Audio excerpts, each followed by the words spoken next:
शूराः मदर्थे त्यक्तजीविताः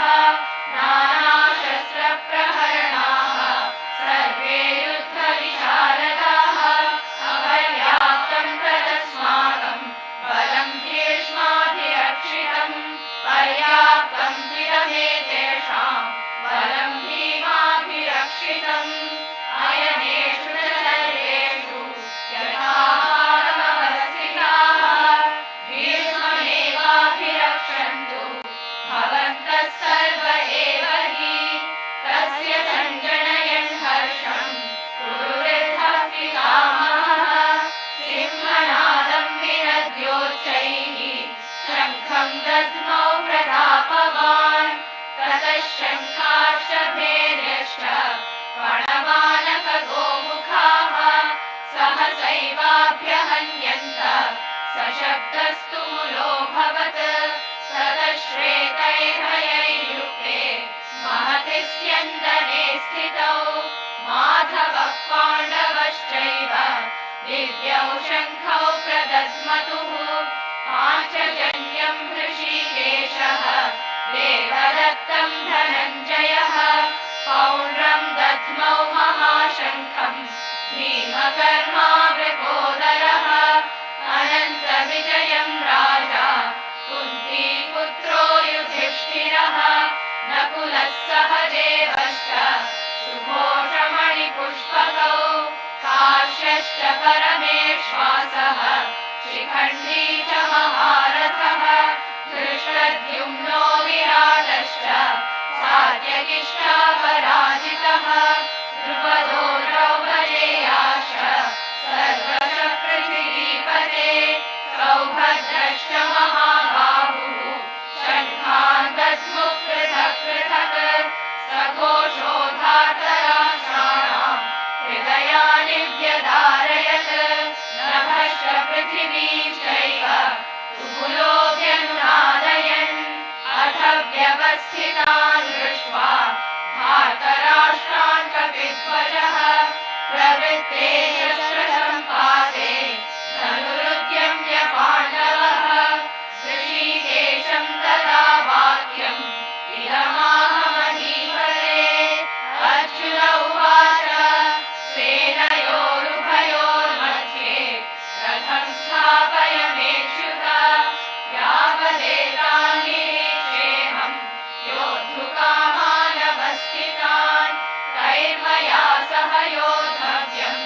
अस्मिन् रणसमुद्यमे योत्स्यमानानपेक्षेऽहं य एतेऽत्र समागताः धार्तराष्ट्रस्य दुर्बुद्धेः युद्धे प्रियचिकीर्षवः सञ्जय उवाच एवमुक्तो ऋषिकेशः पुराकेशेन भारत सेनयोरुभयोर्मध्ये स्थापयित्वा रथोत्तमम् भीष्मद्रोणप्रमुखतः सर्वेषां च महीक्षिताम् उवाच पार्थ पश्यैतान् समवेतान् कुरूनिति तत्रापश्यत् स्थितान् पार्थः पितृरथपितामहान् आचार्यान् मातुलान् भ्रातॄन् पुत्रान् पौत्रान् सखीतथा श्वशुरान् सुहृदश्चैव सेनयोरुभयोरपि तान् समीक्ष्य स कौन्तेयः सर्वान् बन्धूनवस्थितान् कृपया परयाविष्टः विषीदन्निदमब्रवीत् अर्जुन उवाच दृष्ट्वेमं स्वजनं कृष्ण युयुत्सुं समुपस्थितम् सीदन्ति मम गात्राणि मुखं च परिशुष्यति वेपथुश्च शरीरे मे रोमहर्षश्च जायते गाण्डीवं स्रंसते हस्तात् त्वक्चैव परिदह्यते न च शक्नोम्यवस्थातुं भ्रमतीव च मे मनः निमित्तानि च पश्यामि विपरीतानि केशव न च श्रेयोनुपश्यामि हत्वा स्वजनमाहवे न काङ्क्षे विजयम् राज्यं सुखानि च किं नो राज्येन गोविन्द किं भोगैर्जीवितेन वा येषामर्थे काङ्क्षितं नः राज्यं भोगाः सुखानि च तैमेव स्थिता युद्धे प्राणान् त्यक्त्वा धनानि च आचार्याः पितरः पुत्राः तथैव च पितामहाः माता श्वशुरा पौत्राः स्यादाः सम्बन्धिनः तथा एतान् न हन्तुमिच्छामि घ्रतोऽपि मधुसूदन अपि त्रैलोक्यराज्यस्य हेतोः किं नु महीकृते निहत्य धातराष्ट्रान्नः कापि स्यात् जनार्दन पापमेवाश्रयेदस्मान् हत्वैतानाततायिनः तस्मान्नार्हा वयं हन्तुं धातराष्ट्रान् स्वबान्धवान् स्वजनं हि कथं हत्वा सुखिनः माधव यद्यप्येतेन पश्यन्ति लोभो वहत चेतसः कुलक्षयकृतं दोषं मित्रद्रोहे च पातकम् कथं न ज्ञेयमस्माभिः पापादस्मान् निवर्तितुम् कुलक्षयकृतं दोषं प्रपश्यद्भिर्जनार्दन कुलक्षये प्रणश्यन्ति कुलधर्माः सनातनाः धर्मे नष्टे कुलं कृत्स्नम् अधर्मोऽभिभवत्युत अधर्माभिभवात् कृष्ण प्रदुष्यन्ति कुलस्त्रियः स्त्रीषु दुष्टासु वार्ष्णेय जायते वर्णसङ्करः सङ्करो नरकायैव कुलघ्नानां कुलस्य च पतन्ति पितरो ह्येषां लुप्तपिण्डोदकक्रियाः दोषैरेतैः कुलघ्नानां वर्णसङ्करकारकैः उत्साद्यन्ते जातिधर्माः कुलधर्माश्च शाश्वताः उत्सन्नकुलधर्माणां मनुष्याणां जनार्दन नरके नियतं वासः भवतीत्यनुशुश्रुम अहो बत महत्पापं कर्तुं व्यवसिता वयं यद्राज्यसुखलोभेन हन्तुं स्वजनमुद्यताः यदि मामप्रतीकारम् अशस्त्रं शस्त्रपाणयः धातराष्ट्रारणे हन्युः तन्मे क्षेमकरं भवेत् सञ्जय उवाच एवमुक्त्वार्जुनः सख्ये रथोपस्थ उपाविशत् विसृज्य सशरं चापं शोकसंविघ्नमानसः ॐ तत्सदिति श्रीमद्भगवद्गीतासु उपनिषत्सु ब्रह्मविद्यायां योगशास्त्रे श्रीकृष्णार्जुनसंवादे अर्जुनविषादयोगो नाम प्रथमोऽध्यायः सर्वधर्मान् परित्यज्य मामेकं शरणं व्रज अहं त्वा सर्वपापेभ्यः मोक्षयिष्यामि मा शुचः भगवद्गीतामाहात्म्यं हरोवाच भगवन् परमेशान भक्तिरव्यभिचारिणी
वचनं श्रुतं तत्राहं निश्चितं पृथ्वी निवसामि सदैव हि गीताश्रयेऽहं तिष्ठामि गीता मे चोत्तमं ग्रहम् गीता ज्ञानमुपाश्रित्य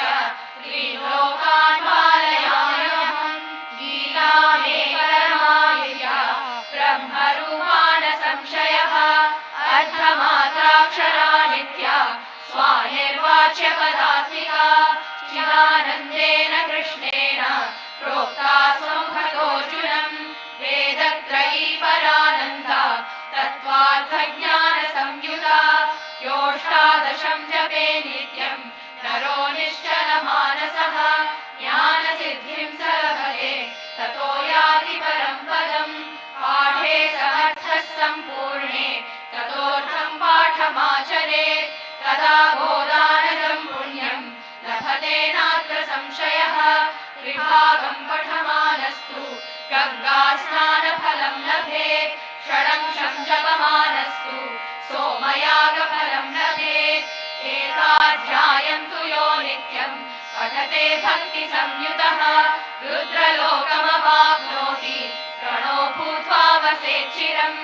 अध्यायं श्लोकपादं वा नित्यं यः पठते नरः स याति नरकां यावत् मन्वन्तरं वसुन्धरे गीताया श्लोकदशकं सप्तपञ्चचतुष्टयं द्वौ त्रीणेकं तदर्थं वा श्लोकानां यः पठेन्नरः चन्द्रलोकमवाप्नोति वर्षाणामयुतं ध्रुवम् गीतापाठसमायुक्तः वृतो मानुषतां व्रजेत् गीताभ्यासं पुनः कृत्वा लभते मुक्तिमुत्तमाम् गीतेत्युच्चारसंयुक्तः म्रियमाणो गतिं लभेत् गीतार्थश्रवणासक्तः महापापयुतोऽपि वा वैकुण्ठं समवाप्नोति विष्णुना सह मोदते गीतार्थं ध्यायते नित्यं कृत्वा कर्माणि भूरिशः जीवन्मुक्तः स विज्ञेयः देहान्ते परमं पदम् मलनिर्मोचनं पुंसां जलस्नानं दिने दिने सकृद्गीताम्भसि स्नानं संसारमलनाशनं गीतामाश्रित्य बहवः भूभुजोजनकादयः निर्धूतकल्मषालोके गीतायाताः परं पदम् ते शृण्वन्ति पठन्त्येव गीताशास्त्रमहर्निशम् न ते वैमानुषा ज्ञेया देवा एव न संशयः ज्ञानाज्ञानकृतं नित्यम् इन्द्रियैर्जनितं च यत् तत्सर्वं नाशमायाति गीतापाठेन तत्क्षणम् धिक्कस्य ज्ञानमाचारं व्रतं चेष्टां तपो यशः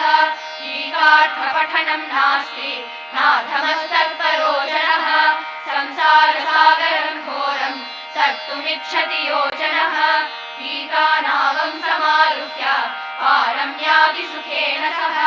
गीताया पठनं कृत्वा माहात्म्यं नैव यः पठेत् वृथा पाठो भवेत् तस्य श्रम एव हि आहृतः एतन्माहात्म्यसंयुक्तं गीताभ्यासं करोति यः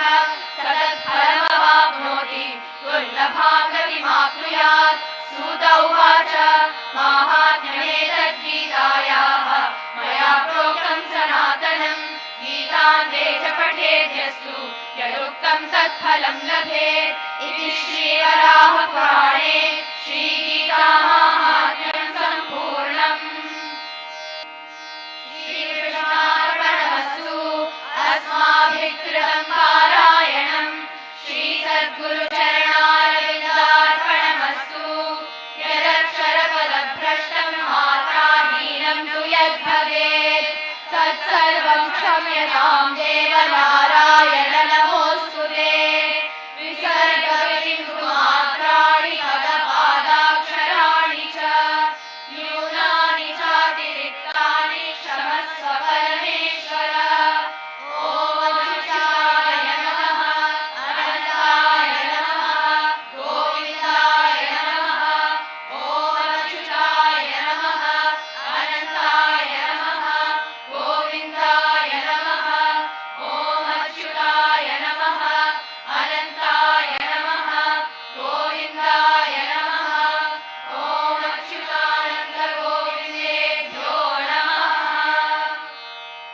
We are all very lucky persons.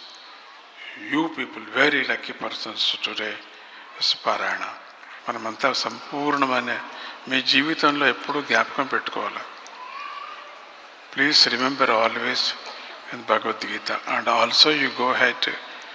About meaning. భారతీయ ధర్మం అనే కాదు, మానవ ధర్మం ఇది. ఆ భారతానికి వచ్చి అందరూ నేర్చుకునేటువంటి మొదటి లెసన్ ఏమిటంటే భగవద్గీత. పారాయణం చాలా నిష్ఠగా చేయాలి. ప్రతి సంవత్సరము సంపూర్ణ భగవద్గీత పారాయణం. ఎప్పుడెప్పుడు ఎవరెవరు ఎక్కడెక్కడ ఏర్పాటు చేశారంటే అక్కడ వెళ్ళి పారాయణం చేయాలి.